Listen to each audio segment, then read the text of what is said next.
D V ಜಿಯವರ ಜ್ಞಾಪಕ ಚಿತ್ರಶಾಲೆ. ವರದರಾಜಯ್ಯಂಗಾರರು ಮತ್ತು ಅಬಲಾಶ್ರಮ. ಅಬಲಾಶ್ರಮದ ಗೃಹ ಪ್ರವೇಶೋತ್ಸವ ನಡೆದದ್ದು ನನಗೆ ಚೆನ್ನಾಗಿ ಜ್ಞಾಪಕವಿದೆ. ಅದು ಬಹುಶಃ 1909 ಅಥವಾ 1910ರಲ್ಲಿ.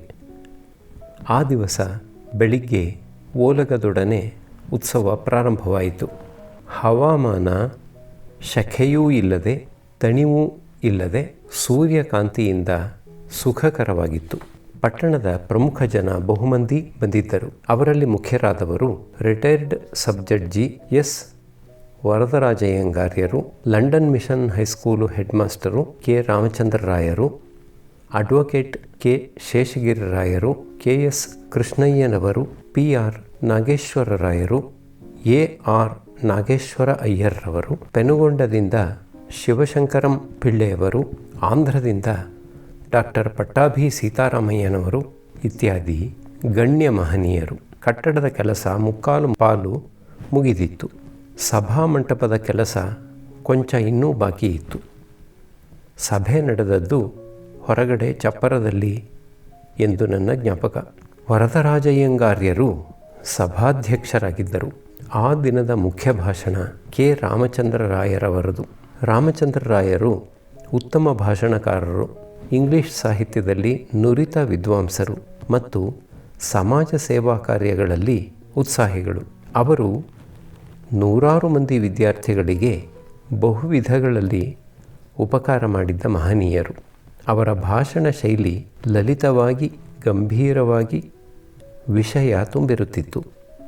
ಆ ದಿವಸ ಅವರು ತಮ್ಮ ಭಾಷಣದಲ್ಲಿ ಅಬಲಾಶ್ರಮ ಸಂಸ್ಥೆಯ ಪ್ರಾರಂಭ ಸಂದರ್ಭವನ್ನು, ಉದ್ದೇಶಗಳನ್ನು ವಿವರಿಸಿ ಆ ಸಂಸ್ಥೆಯು ಸಮಸ್ತ ಮಹಾಜನರ ಪೋಷಣೆಗೂ ಅರ್ಹವಾದದ್ದು ಎಂದು ಭಿನ್ನಯಿಸಿ ಶುಭವನ್ನು ಕೋರಿದರು. ವರದರಾಜಯ್ಯಂಗಾರ್ಯರ ಅಧ್ಯಕ್ಷ ಭಾಷಣವೂ ಶಿವಶಂಕರಂ ಅವರ ಮುಕ್ತಾಯ ಭಾಷಣವೂ ಆ ದಿನದ ಉತ್ಸವಕ್ಕೆ ಕಳೆಯೇರಿಸಿದವು. ಸಂಸ್ಥೆಯ ಚರಿತ್ರೆ ನನಗೆ ತಿಳಿದು ಬಂದ ಮಟ್ಟಿಗೆ ಹೀಗೆ. Penukonde, Ballari ಪ್ರಾಂತಗಳಲ್ಲಿ Isaac J pit ಎಂಬ ಇಂಗ್ಲಿಷ್ ದೊಡ್ಡ ಮನುಷ್ಯ ಇಂಡಿಯನ್ ಸಿವಿಲ್ ಸರ್ವೀಸಿಗೆ ಸೇರಿದವನಾಗಿ ಕಲೆಕ್ಟರ್ ಆಗಿದ್ದ. ಆತ ಇಂಡಿಯಾ ದೇಶದ ಜನರಲ್ಲಿ ಸ್ನೇಹ ವಿಶ್ವಾಸವುಳ್ಳವನಾಗಿದ್ದ. ಆತನ ಭಾರ್ಯೆಯೂ ಹಾಗೆಯೇ ನಮ್ಮ ದೇಶದ ಸ್ತ್ರೀ ಜನರ ಹಿತಕ್ಕಾಗಿ ಏನಾದರೊಂದು ಕಾರ್ಯ ನಡೆಸಬೇಕೆಂದು ಕುತೂಹಲವುಳ್ಳವಳಾಗಿದ್ದಳು. ಆ ಪಿಟ್ ದಂಪತಿಗಳಿಗೂ ಪೆನುಗೊಂಡೆಯ ವಕೀಲ ಶಿವಶಂಕರಂ ಅವರಿಗೂ ಸ್ನೇಹ ಬೆಳೆದಿತ್ತು. ಪಿಟ್ ಎಂಬಾತನು ತನ್ನ ಸರ್ವಿಸ್ ಮುಗಿಯುವುದಕ್ಕೆ ಬಹಳ ಮುಂಚೆಯೇ ತನ್ನ ಪ್ರಾಯದಲ್ಲಿ ತೀರಿಕೊಂಡ. ಅನಂತರ ಆತನ ಭಾರ್ಯೆ ಇಂಗ್ಲೆಂಡಿಗೆ ಹೋಗಿ ಕೇಂಬ್ರಿಡ್ಜ್ ಪಟ್ಟಣದಲ್ಲಿ ವಾಸವಾಗಿದ್ದಳು. ಆಕೆ ಆಗಾಗ್ಗೆ ಶಿವಶಂಕರಂ ಅವರಿಗೆ ಪತ್ರ ಬರೆದು ತನಗೆ ಹಿಂದೆ ಇದ್ದ ಉದ್ದೇಶವನ್ನು ಪ್ರಸ್ತಾವಿಸುತ್ತಿದ್ದಳು. ಆಕೆಯ ಮನಸ್ಸಿಗೆ ತೋರಿದ್ದ ಯೋಚನೆಗಳಲ್ಲಿ ನಿರ್ಗತಿಕರಾದ ಬಾಲೆಯರಿಗೂ ಬಾಲವಿತಂತುಗಳಿಗೂ ಸಹಾಯವಾಗುವ ಒಂದು ಸಂಸ್ಥೆಯನ್ನು ನಿರ್ಮಿಸಬೇಕೆಂಬುದು ಒಂದು. ಆ ಆಲೋಚನೆ ಶಿವಶಂಕರಂ ಅವರಿಗೂ ಒಪ್ಪಿಗೆಯಾಯಿತು. ಆ ಉದ್ದೇಶಕ್ಕಾಗಿ ಆಕೆ ತನ್ನ ಗಂಡನಿಂದ ತನಗೆ ಬಂದಿದ್ದ ಹಣದಲ್ಲಿ ಸುಮಾರು 3,000 ರೂಪಾಯಿಗಳನ್ನು ಕೊಡುವ ಇಷ್ಟವನ್ನು ಸೂಚಿಸಿದ್ದಳು. ಅದು ಅಬಲಾಶ್ರಮದ ಮೂಲಧನವೆಂದು ಈಗ ನನ್ನ ಜ್ಞಾಪಕ. ಇದಕ್ಕೆ ಪೂರ್ವಚರಿತ್ರೆಯಾಗಿ ಇನ್ನೊಂದು ಪ್ರಕರಣವಿದೆ. ಸುಮಾರು 1904-05ರಲ್ಲಿ ಬೆಂಗಳೂರಿನಲ್ಲಿ ಇಂಡಿಯನ್ ಪ್ರೋಗ್ರೆಸಿವ್ ಯೂನಿಯನ್ ಅಥವಾ ಭಾರತ ದೇಶಾಭ್ಯುದಯ ಸಂಘ ಎಂಬ ಒಂದು ಸಂಸ್ಥೆ ಪ್ರಾರಂಭವಾಗಿತ್ತು. ವರದರಾಜಯ್ಯಂಗಾರ್ಯರು ಅದಕ್ಕೆ ಅಧ್ಯಕ್ಷರಾಗಿದ್ದರು ಎಂದು ನನ್ನ ನೆನಪು. ಅವರ ಹಿರಿಯ ಮಗ ಅಡ್ವೊಕೇಟ್ ಎಚ್ ಎಸ್ ವೆಂಕಟಾಚಲಯ್ಯಂಗಾರ್ಯರವರು ಕಾರ್ಯದರ್ಶಿ. ಅದರ ಮುಖ್ಯ ಸದಸ್ಯರಲ್ಲಿ ಕೆ ರಾಮಚಂದ್ರರಾಯರು, ಮೈಸೂರು ಸ್ಟ್ಯಾಂಡರ್ಡ್ ಪತ್ರಿಕೆಯ ಸಂಪಾದಕರಾಗಿದ್ದ ಎಂ ಶ್ರೀನಿವಾಸ ಅಯ್ಯಂಗಾರ್ಯರು, ಪ್ಲೀಡರ್ ಜಿ ವೆಂಕಟರಮಣಯ್ಯನವರು, ಸಿ ವೆಂಕಟವರದಯ್ಯಂಗಾರ್ಯರು ಇವರು ಸೇರಿದರು. ಆ ಸಂಸ್ಥೆ ಆಗಾಗ ಸಭೆ ನಡೆಸಿ ಸಾಮಾಜಿಕ ಪ್ರಶ್ನೆಗಳನ್ನು, ಸುಧಾರಣೆಯ ಅವಶ್ಯಕತೆಗಳನ್ನು ಕುರಿತು ಚರ್ಚೆ ಮಾಡಿಸುತ್ತಿತ್ತು. ಆ ಸಂಘವು ಕನ್ನಡದಲ್ಲಿ ಹಿತವಾದಿ ಎಂಬ ಮಾಸಪತ್ರಿಕೆಯನ್ನೂ ನಡೆಸುತ್ತಿತ್ತು. ನಾನು ಆಗ ವಿದ್ಯಾರ್ಥಿ ದಶೆಯಲ್ಲಿದ್ದೆ. ಹಿತವಾದಿ ಪತ್ರಿಕೆಯನ್ನು ಓದುತ್ತಿದ್ದೆ. ಗಂಭೀರವಾದ ವಿಷಯಗಳನ್ನು ಕುರಿತು ಸರಳವೂ ಸರಸವೂ ಆದ ಕನ್ನಡದಲ್ಲಿ ಬರೆಯುವುದು ಸಾಧ್ಯ ಎಂಬುದನ್ನು ಹಿತವಾದಿ ಪತ್ರಿಕೆಯಿಂದಲೇ ನಾನು ಮೊದಲು ಕಲಿತುಕೊಂಡದ್ದು. ಈಗಲೂ ನನ್ನ ನೆನಪಿನಲ್ಲಿ ನಿಂತಿರುವ ಹಿತವಾದಿ ಲೇಖನಗಳು 2. ಅವುಗಳಲ್ಲಿ ಒಂದು ಈಶ್ವರಚಂದ್ರ ವಿದ್ಯಾಸಾಗರರ ಜೀವನ ಚರಿತ್ರೆಯನ್ನು ಕುರಿತದ್ದು. ಈಶ್ವರಚಂದ್ರರು ಬಂಗಾಳ ದೇಶದ ಪ್ರಸಿದ್ಧ ಸಂಸ್ಕೃತ ವಿದ್ವಾಂಸರು ಮತ್ತು ಸಮಾಜ ಸುಧಾರಕರು.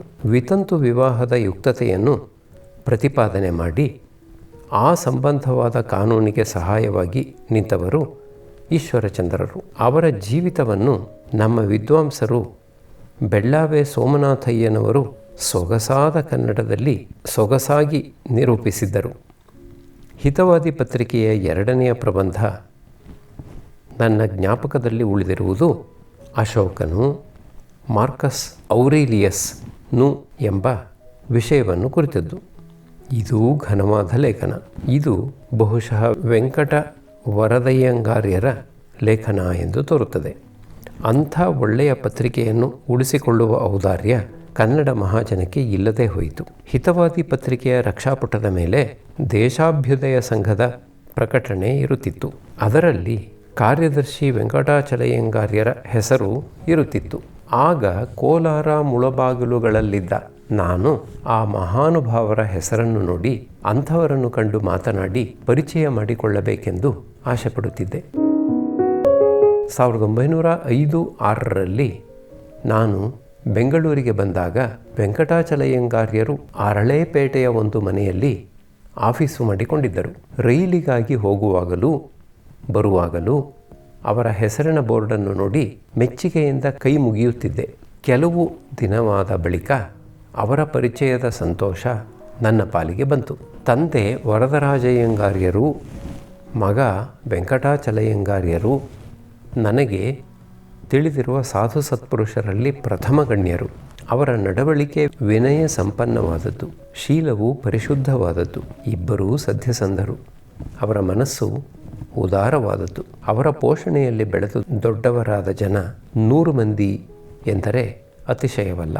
ಇಂಥವರ ಪ್ರಭಾವದಿಂದ ಕೆಲಸ ಮಾಡುತ್ತಿದ್ದದ್ದು ದೇಶಾಭ್ಯುದಯ ಸಂಘ. ಆ ಸಂಘದ ಚರ್ಚೆ ಸಮಾಲೋಚನೆಗಳಿಂದ ಹೊಸ ರೂಪ ತಾಳಿ ಹೊರಟದ್ದು ಅಬಲಾಶ್ರಮ. ದೇಶಾಭ್ಯುದಯ ಸಂಘವೂ ಅಬಲಾಶ್ರಮವೂ 60 ವರ್ಷಗಳ ಹಿಂದೆ ಬೆಂಗಳೂರಿನಲ್ಲಿದ್ದ ಸಾಮಾಜಿಕ ವಾತಾವರಣ ಎಂಥದ್ದು, ಆಗಿನ ಪ್ರಮುಖ ಜನರ ಧ್ಯೇಯಗಳು ಎಷ್ಟು ಉದಾತ್ತವಾದವು, ಅಂದಿನ ವಿದ್ವಜ್ಜನದ ಆಶಯಗಳು ಎಷ್ಟು ಉನ್ನತವಾದವು ಎಂಬುದಕ್ಕೆ ನಿದರ್ಶನವಾಗಿದೆ. ಮೇಲೆ ವೆಂಕಟವರದಯ್ಯಂಗಾರ್ಯರ ಹೆಸರನ್ನೂ ಸ್ಮರಿಸಿದ್ದೇನೆ.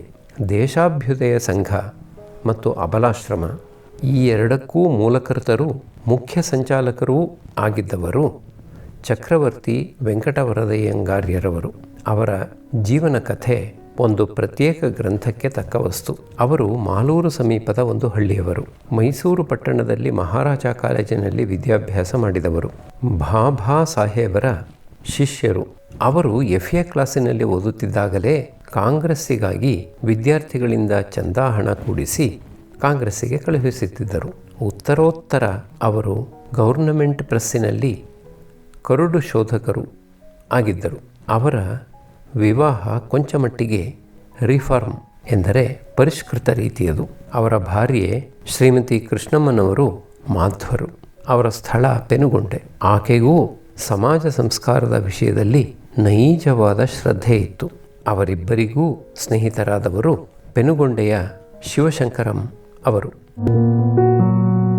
ಶಿವಶಂಕರಂ ಅವರು ಆಂಧ್ರ ಸಾಹಿತ್ಯದಲ್ಲಿ ತುಂಬ ಅಭಿರುಚಿಯುಳ್ಳವರು.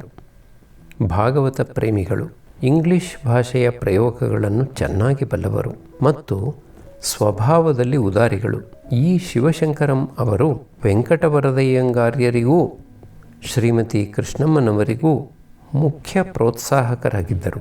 ಅಬಲಾಶ್ರಮವು ಶ್ರೀ ಕೃಷ್ಣಮ್ಮ ವೆಂಕಟವರದಯ್ಯಂಗಾರ್ಯರ ಜೀವಿತದ ಸಾಧನೆ. ಅವರು ನೆಟ್ಟ ಸಸಿ ಇದು. ವೆಂಕಟವರದಯ್ಯಂಗಾರ್ಯರ ಮಿತ್ರಮಂಡಲಿ ವಿಸ್ತಾರವಾಗಿತ್ತು. ಮೈಸೂರು ಸ್ಟ್ಯಾಂಡರ್ಡ್ ಪತ್ರಿಕೆಯ ಸಂಪಾದಕರಾದ ಶ್ರೀ ಶ್ರೀನಿವಾಸಯ್ಯಂಗಾರ್ಯರು ಅದರಲ್ಲಿ ಮುಖ್ಯರು. ಅವರಲ್ಲದೆ ಸಾತ್ತೂರು ನಾರಾಯಣರಾವ್, ನರಸೋಜಿ ನಾರಾಯಣ್, ಬಾಪು ಅನಂತ ಜೋಶಿ, ವೆಂಕಟಾಚಲಯ್ಯಂಗಾರ್ಯರ ತಮ್ಮ ಶ್ಯಾಮಯ್ಯಂಗಾರ್ಯರು ಇಂಥ ಅನೇಕರು ಸಹಾಯವಾಗಿದ್ದರು. ಈ ಮಹನೀಯರು ಸಹಕಾರ ಸಂಘ ಪ್ರಯತ್ನದಲ್ಲಿಯೂ ಮುಂದಾಳಾಗಿದ್ದರು. ಬಹುಶಃ ಬೆಂಗಳೂರು ಕೋಆಪರೇಟಿವ್ ಬ್ಯಾಂಕಿನ ಸ್ಥಾಪಕರ ಪೈಕಿ ಇವರಲ್ಲಿ ಕೆಲವರು ಇದ್ದರೆಂದು ಜ್ಞಾಪಕ. ವೆಂಕಟವರದಯ್ಯಂಗಾರ್ಯರ ನಿಷ್ಠೆಯ ವಿಷಯದಲ್ಲಿಯೂ ಪ್ರಾಮಾಣಿಕತೆಯ ವಿಷಯದಲ್ಲಿಯೂ ಎಲ್ಲರಿಗೂ ಸಂಪೂರ್ಣ ವಿಶ್ವಾಸವಿತ್ತು. ಆದದ್ದರಿಂದ ಅವರು ಅಬಲಾಶ್ರಮದ ಬಗ್ಗೆ ಮಾಡಿದ ಬೇಡಿಕೆ ಎಲ್ಲಿಯೂ ವ್ಯರ್ಥವಾಗಲಿಲ್ಲ.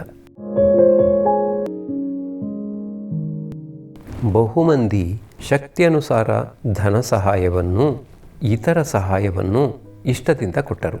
ಹಾಗೆ ಬೆಳೆಯಲು ಪ್ರಾರಂಭವಾದದ್ದು ಅಬಲಾಶ್ರಮ. ಪ್ರಾರಂಭೋತ್ಸವದ ದಿವಸ ಮಧ್ಯಾಹ್ನ ವೆಂಕಟವರದಯ್ಯಂಗಾರ್ಯರ ಮನೆಯಲ್ಲಿ ಸಂತೋಷ ಭೋಜನ ಏರ್ಪಾಟಾಗಿತ್ತು. ನಾನು ಡಾಕ್ಟರ್ ಪಟ್ಟಾಭಿ ಸೀತಾರಾಮಯ್ಯನವರನ್ನು ಮೊದಲು ಕಂಡದ್ದು ಅಲ್ಲಿ. ಆ ಹೊತ್ತಿನ ಸಂಭಾಷಣೆಯಲ್ಲಿ ಪತ್ರಿಕೋದ್ಯೋಗದ ಪ್ರಸ್ತಾವ ಬಂತು. ಯಾರೋ ಆಂಧ್ರರು ತೆಲುಗಿನ ಕೃಷ್ಣಾ ಪತ್ರಿಕೆಯ ಮಾತನ್ನೆತ್ತಿದರು. ಆಗ ಪಟ್ಟಾಭಿ ಸೀತಾರಾಮಯ್ಯನವರು ಆಡಿದ ಒಂದು ಮಾತು ನನ್ನ ಮನಸ್ಸಿಗೆ ನಾಟಿತು. ಒಳ್ಳೆಯ ಪತ್ರಿಕೆಯು ತನ್ನ ಪ್ರದೇಶದ ಜನಜೀವನವನ್ನು ಮೇಲ್ಮಟ್ಟಕ್ಕೆ ಎತ್ತುತ್ತದೆ ಎಂದು ಆ ಮಾತು. ಅವರಿಗೂ ನನಗೂ ಸ್ನೇಹ ಬೆಳೆಯಿತು.